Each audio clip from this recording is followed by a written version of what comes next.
नमस्कार, आप देख रहे हैं न्यूज यूएनआई। मैं प्रीति सिंह। चलिए नजर डालेंगे इस वक्त की सबसे बड़ी खबर पर।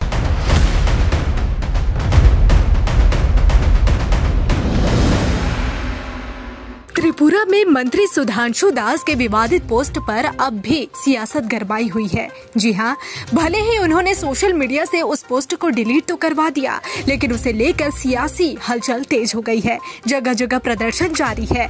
उनके घर के बाहर भी लगातार प्रदर्शन किए गए, जिसकी अब कड़ी निंदा की है DYFI ने। जी हां, आपको बता दें कि DYFI के राज्य अध्यक्ष पलाश भौमिक और राज्य सचिव नवारुण देव सहित अन्य ने मैदान में एक संवाददाता सम्मेलन का आयोजन किया और इस दौरान उन्होंने कई आंदोलन का जिक्र किया। इस दौरान उन्होंने क्या कुछ कहा है, आइए आपको सुनाते हैं। বিধানসভায় 5 তারিখে নিয়োগ সংক্রান্ত একটা তথ্য রাজ্যের মন্ত্রী দিয়েছেন। এই বিষয়টা নিয়ে বেকারের পক্ষে DYFI এবং TYFI যে প্রতিদিন লড়াই করছে, এই লড়াই সংক্রান্ত বিষয়ে আমরা কয়েকটা কথা আপনাদের মধ্য দিয়ে রাজ্যের মানুষ, রাজ্যের শিক্ষিত অর্ধশিক্ষিত বেকার যুবক যুবতী তাদের সামনে রাখতে চাইছি। প্রথমত হচ্ছেন যে আমরা দেখেছি গত 6 বছরে দফায় দফায় এক একজন তথ্য দিয়েছেন। কখনো বিপ্লব দেব তৎসময়ে এর আগের প্রথম বিজেপি সরকারে একবার বলেছেন 1 লক্ষ কত হাজারের সরকারি চাকরি হয়েছে। তার কিছুদিন পর ওই সময়কার শিক্ষা দপ্তরের মন্ত্রী রতনলাল নাথ তখন একটা তথ্য দিয়েছেন।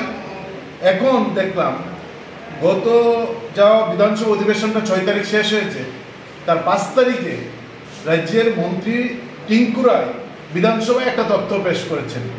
সেই তথ্যে দেখা গেছে যে সব মিলিয়ে 2018 সাল থেকে 2024 সাল পর্যন্ত রাজ্যে মাত্র 11,532 জনের সরকারি চাকরি হয়েছে।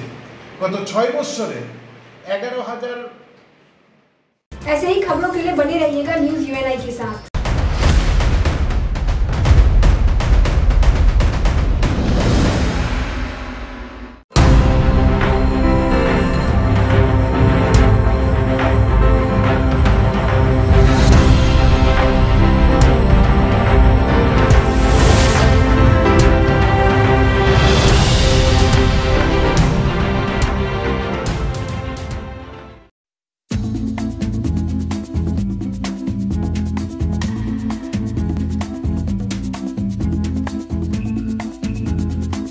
Wellman Finance is a personal finance platform focused on empowering and serving millennials to take a well-informed decision while buying a financial product like home loan, car loan, personal loan, business loan, credit card, insurance, loan against property, etc.